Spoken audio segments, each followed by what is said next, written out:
بسم الله الرحمن الرحیم. السلام علیکم ګرانو هیوادوالو، یو ځل بیا د خیریه کارونو په سلسله کې د هسکې مینې ولسوالۍ د مورګۍ قریه ته راغلي وو چې دلته تاسو وینئ یعنې دغه مونږ چې پکې ولاړ یو دا یوه غټه جنازګاه یا عیدګاه ده او دغه غونډو ولسونو په شریکه همدغه ځای دی چې دلته یعنې جنازې او عیدګاه مسجد دی. دا دلته یعنې ټول ولسونو په زرهو ولسونه خلک هم دلته جنازې کوي. همدغه د عیدګاه جومات دی. کومې مسلې ته چې موږ راغلي وو هغه هم تاسو ته درښیو عزیزانو. دلته یو کوی دی چې دغه دلانې ماشوم یا دغه توت چې وینې په همدغه ځای کې دی. اوس خلکو بند کړی د ولس خلکو د دې وجې چې څوک ورونه غورځېږي.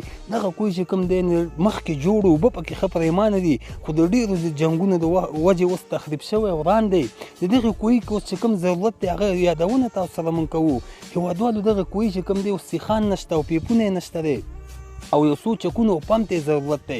هېوادوالو دلته چې کله موږ یعنې د ولس خلک دلته یا قبرونه کني یا کله جنازه وي نو دلته د اوبو ضرورت وي. یعنې اوبه نږدې ساحه کې بیخي شته دی نه. یعنې خلک چې اودسونه کوي یا چشته په کار شي اوبه ایستوي نه، د لرې ځینه دا اوبه دلته راوړي او د اودسونو لپاره. نو هېوادوالو تاسو باندې په همدغې باره کې موږ به تاسو باندې غږ کوو چې دغه مسله هم د تاسو سره شریکه کړه چې دغه کوی دپاره پیپونه لګي، د دې لپاره چکونه او کوم سامان چې دی دا صدقه جاریه ده. په دې کې خپله برخه واخلي. انشاءالله چې دا سلسله به د دې کوی د قیامته پورې رواني او الله جل جلاله به تاسو ته اجرونه درکوي.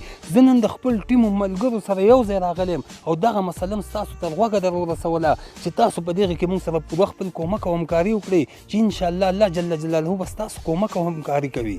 ورونو چې دغه کوی د دې نه مخکې زموږ یو ورور دا جوړ کړی او په خپل شخصي مصرف سره، خو ما ورته وختي وویل چې په دې کې کافي اندازه سره ډېرې اوبه دي، خو هغه د تېرو جنګونو د امله دغه کوی تخریب شو. اوس نه سیخان شته نه هغه پمپ شته، یعنې لاړه اوس نشته ورپکې یو څه. نو هغه چا چې جوړ کړی و هغه ته هم د لوی خدای جل جلاله څخه اجرونه غواړو. اوس مو غږ په تاسو باندې دی چې دې کوی په جوړونه کې موږ سره خپل کومک او همکاري وکړئ چې ځکه د دې کوی جوړونه دا ما تاسو ته وختي ویل چې دا صدقه جاریه ده. په دې به تاسو ته الله جل جلاله پوره اجرونه درکوي. او د دې کوی مصرف په ډېر کم مصرف سره دا جوړیږي ځکه چې یوازې پمپ او د سیخانو او پیپونو له ضرورت دی، بل یو شي هم ضرورت نشته. په تاسو باندې هم غږ دی هېوادوالو د شینوارو هسکې مینې ولسوالۍ ولسي خیریه بنسټ ته خوا چې دې کې موږ سره خپل کومک او همکاري وکړئ چې انشاءالله الله جل جلاله به ستاسو کومک او همکاري کوي. په یاده مو وي زموږ پیج درسره لایک او زموږ د یوټیوب چینل درسره سبسکرایب کړئ. هر چېرته چې وئ ښه ده ودان اوسئ. په لوی الله مو سپارم.